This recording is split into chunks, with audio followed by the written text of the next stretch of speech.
Right, good evening. Thanks for clicking on to the Tuesday edition of Vogel's European Outlook. Another very cold day across the board. The temperature this morning dropped to minus 17.3 for a seasonal low. And, we've seen another day where temperatures have really struggled to get much above the freezing mark. Yesterday was probably one of the coldest, if not the coldest, December day for the UK since 2010, where we had an ice day recorded anywhere from the north of Scotland all the way down to the south coast of England. And it's a pretty tough thing to do, actually.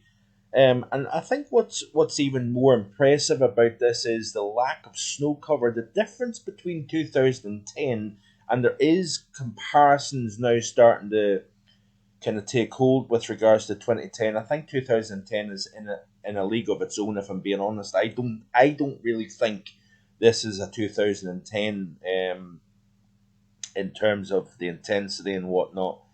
There's a lot less snow cover across the British Isles this time around versus 2010. That being said, however, some of these daytime maximums yesterday was really impressive. Like minus 2.1 at Glasgow, and this, by the way, is without snow cover. Widely below freezing. We had a minus 6 for a maximum at Aviemore, minus 3.8 at Aboyne, marginally above freezing at my nearby station, Tain, 0.7 at Loch Liscarnock. But even down into the Midlands, north of England here, we've seen temperatures at or slightly below the freezing mark here. So I think really yesterday possibly peaked in terms of the cold. Now, Braemar, the night before last night, dropped to minus 15.7, and then the daytime maximum was only minus 9.3 Celsius. Stunning scenery around Royal Deeside, isn't it? That high, minus 9.3 Celsius, according to the Met Office, is the UK's lowest maximum temperature of any date of any month since 2010. So that's quite a notable fact, and really reinforces that this cold spell is nothing to sniff at, really, if I'm being honest. And of course, overnight minimum temperatures dropped like a stone, particularly so where the snow cover was. Of course, we had minus 13.6 at Aviemore last night. My drive up and down the A9, temperature was firmly minus 12, minus 13, anywhere really from about kind of south of Dalwhinnie around the Drumochter summit, all the way up towards Carbridge. And that Carbridge area in particular seemed to be the coldest spot. I do know that Lee's Highland Weather Network recorded temperatures minus 12 for a maximum yesterday, minus 20 last night in a couple of spots, and of course the official lowest temperature minus 17.3, I think it was, at Braemar during the overnight period. But getting temperatures down to minus 11 at Glasgow Airport, minus 11.4 at Dromalbin, minus 8.6, minus 8.4 at minus, close to minus 10 at Strathallan. There is a few spots in and around the Perthshire area that has got snow cover. That helped bring the temperature down, and even down towards Essex. We had an overnight minimum last night over that snow cover, that recent snowfall, Greater London area, Essex, Kent. Under clear skies last night, the temperature dropped to minus 10.7 at Chelmsford, I think it was. It looks as if Redesdale Camp, minus 11.8. I think that's probably the coldest overnight temperature in England this year. Temperature's just not quite as cold over Wales. I don't know what the temperature was at Catesbridge, in County Down. I do know that the temperature dropped to minus 9 the other night there. The cold is still present. The sun has now set. We're seeing the temperatures crashing once again, and it's already down to minus 5 Aviemore. We've also got minus 6s, minus 5s, minus 7s in the central belt, areas that don't have snow cover. And I think that is really the noteworthy aspect, is the fact that you really typically don't get double digits below freezing without a layer of snow cover on the ground. So, and the longevity of the cold is now starting to become a little bit more notable as well. I think temperatures slightly below freezing already, down all the way down to the south coast, actually. So it's the widespread nature. It's not just Scotland, it's not just England. Across the board, Ireland, Northern Ireland, multiple stations in Ireland recorded a nice day yesterday as well. And, the comparisons are being made to 2009, of course. Interesting here. This is from Dan Harris of the Met Office here. This is the Central England temperature anomaly. And this is based purely on the month of December. And, when you look at this, the standout thing to see here is the amount of kind of light red colors on this graphic. It represents warmer than normal Decembers, has been the name of the game really from 2010, which stands out like a sore thumb here down at the bottom, versus all the way to 2022. And this is really bucking the trend because we've had such an incredibly warm year. This turnaround to, bona fide cold winter conditions is very noteworthy. It's very interesting how warm the last 10, 12 years of December for the central England temperature has been. But yet, it's really standing out here, this cold trend. And it's going to be interesting to see, what happens at the end of this week, through the weekend, milder conditions coming in. But the models are now starting to become a little bit firmer with the return of colder conditions behind that southward or northward surge of milder conditions. So that's going to be notable to see. But again today, with sub-freezing temperatures has came trouble with more snowfall. Of course, northerly winds kicked back in. The temperatures did warm significantly across northern Scotland. Altnahara, for example, went from minus 8-9 degrees all the way back up to +2 Celsius during the overnight period. Cloud, wind, and then snowfall came in. I did actually manage to reach snow and a snow-covered road, actually. Minus 13 was reading on the dashboard at Car Bridge. Then the temperature rose, and then the cloud and the snow came, barely 15 minutes after I was seeing the clear skies and the minus 13 on the dashboard.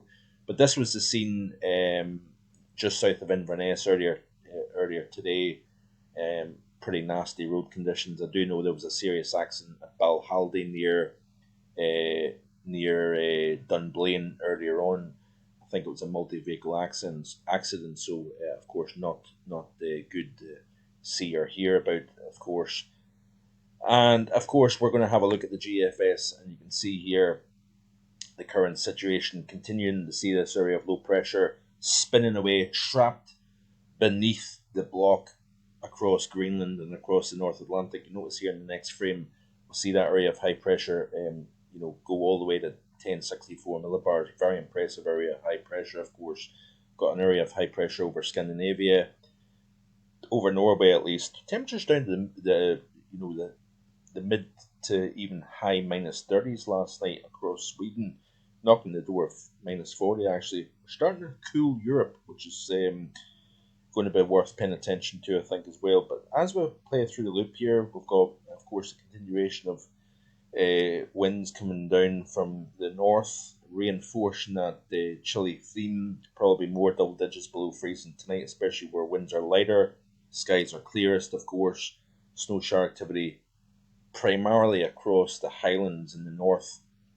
But as we play through this loop of the GFS, you can see what happens here. So by the time we reach the end of the week, we've got an area of low pressure that can moves in. I think it's going to be falling mainly as snow, actually, if I'm being honest. It just depends on how much mild air is associated with that. We'll have a look at the 850 temperature shortly here, but you notice here that it's indicating snow coming through the central belt there, so we need to keep an eye on that, and we'll focus on the details in the next couple of days here. But it's certainly interesting to see that bit of weather coming into the northwest. Notice here it doesn't really sink south. but all the while we're watching this area of low pressure to the west of the British Isles. That is the game changer, and that moves in during the course of this weekend. So it looks as if Sunday in particular, we've got this more noteworthy boundary shield of precipitation moving in. Doesn't look, according to the model at the moment, as if England and Wales gets much in the way of snow, but as it bumps into the colder air, northern England, central Scotland, northwards, we get more in the way of snowfall. But it may be a transient process. Snow changes over to rain. There is a notable amount of mild air associated with that area of low pressure. Notice here it's quite a messy picture into the day on Monday, but then as that system exits up towards Scandinavia, you're opening the door to northerly winds coming back in, and the return of colder air, the return of snowfall once again. And then as we press through the course of next week, we're well and truly back in the northerly flow again. Snow showers piling in from the north. But it's interesting what the GFS is indicating towards the end of next week. Long way out. I keep repeating this. I'm just showing you the operational run, one individual model run. I'm not, buying this and taking this as gospel, but it's interesting nonetheless to look at the trend of what the models are showing. What I will say is that area of high pressure after, several days of heavy snow coming in from the north, that area of high pressure settles back overhead again at 1034, 1035, 1038, 1040 millibars, as you can see here. We could be right back into the mid-teens below freezing if that's the case. So it's interesting to see that we may have a brief spell of much milder conditions that run right across the UK during the course of this weekend. But then it looks as if the models are trending more and more towards a cold return early and mid next week. So that'll be interesting to see. Looking at the ECMWF for the same period here, let's play through the loop. And you can see what takes place here. So, of course, northerly winds coming down. We've got a feature that comes out of the far north that comes down during, particularly, it looks as if, according to the ECMWF at least, during the second half of Wednesday. That looks to me like it reinforces the shot of cold air and also snow shower activity across the north. That maintains itself during the rest of this week. Areas of low pressure to the south gets deflected to the south. Then as we push towards the Friday time frame, there's that little feature that comes in from the northwest, enhancing the snow shower activity. So the build-up of snow cover is clear to see, according to this run.